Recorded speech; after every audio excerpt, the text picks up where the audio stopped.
Hey y'all, welcome back to my channel. In today's video, I am showing you how to create some nice flat iron curls on your silk press. To get started, I am blow drying my hair super straight. I'm using a paddle brush. My blow dryer will be linked down below. I also use the Color Wow on my hair on each section before I blow dried, and I sectioned my hair into 4 sections to blow dry. After I get my hair to the straightness that I want, I do go around my edges and use the hot comb just to make sure they're really straight. Sometimes it's hard to get those with the flat iron. Be careful when you're doing this because I actually just burnt myself a few days ago, and I don't want y'all to burn your forehead or your hands. So just be careful. And you can also use the hot comb around the nape of your neck, but I didn't want to burn myself, so I never do that. I just do around my hairline and around my ears. Once I do that, I go in to flat iron my hair straight. I am not adding a curl right here. I'm just flat ironing it straight.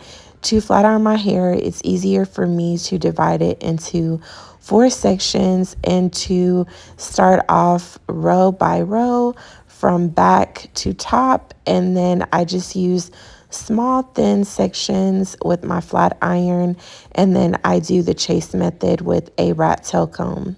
My flat iron is set at 370 degrees.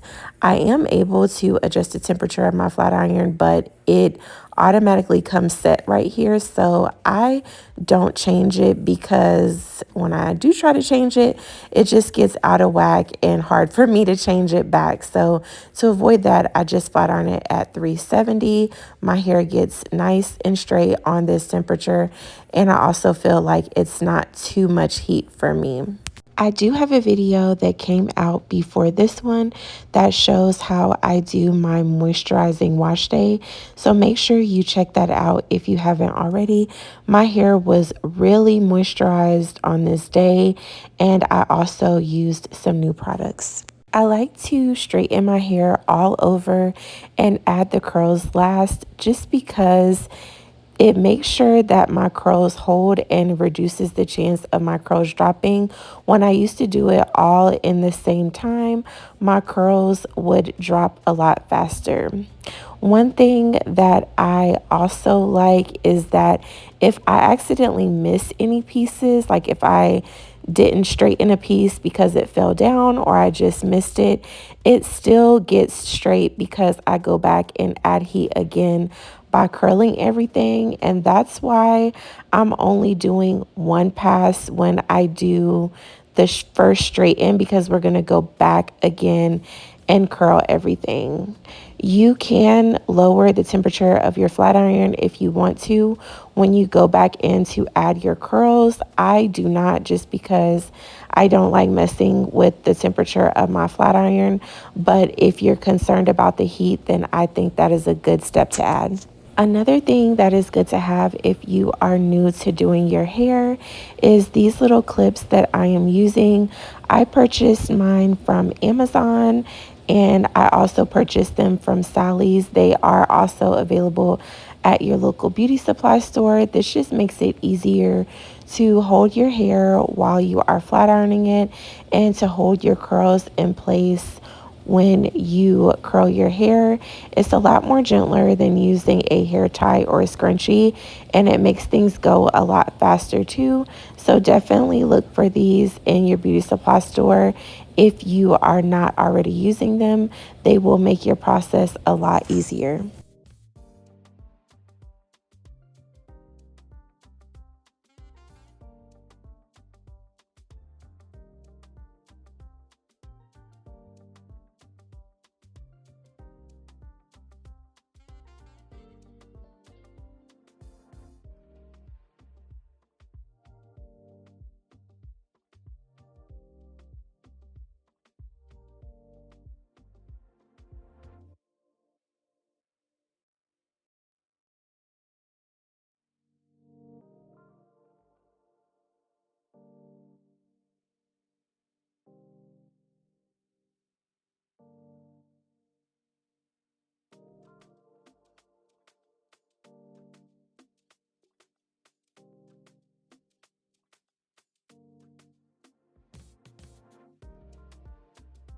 After I straighten all of my hair, I am going to go in and add the curl.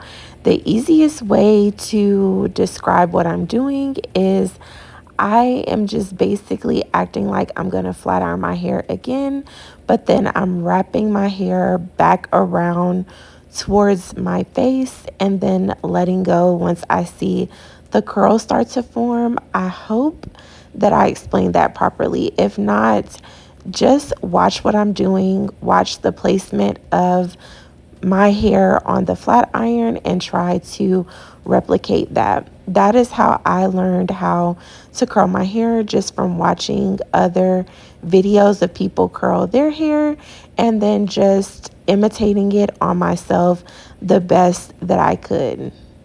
This did take me some practice to kind of get, because I would curl one side of my hair and then the other side curls would look a little bit different. But if you're new to doing your hair, just practice and you will eventually get it, or you'll get something that you are happy with. I like these curls because they give my hair a lot of body and they give my hair a slight wave after I comb them out. And these curls last about 3 to 4 days. Not so much the curls, but the body that it creates. I do leave my hair I do wrap my hair every night, but even with wrapping it every night, because I'm adding so many curls, it still adds a lot of body. Now, when I'm curling my hair, I am doing slightly bigger sections than what I flat ironed, but I'm not doing very large sections. I want a lot of curls because I want a lot of body and movement, and because I just like the way that looks. If I could describe these curls, I would say these are kind of like Shirley Temple curls, but at the end of my hair. If you notice, the top or the root of my hair doesn't have that much curl. The curl kind of forms at the bottom, and I really like how that looks.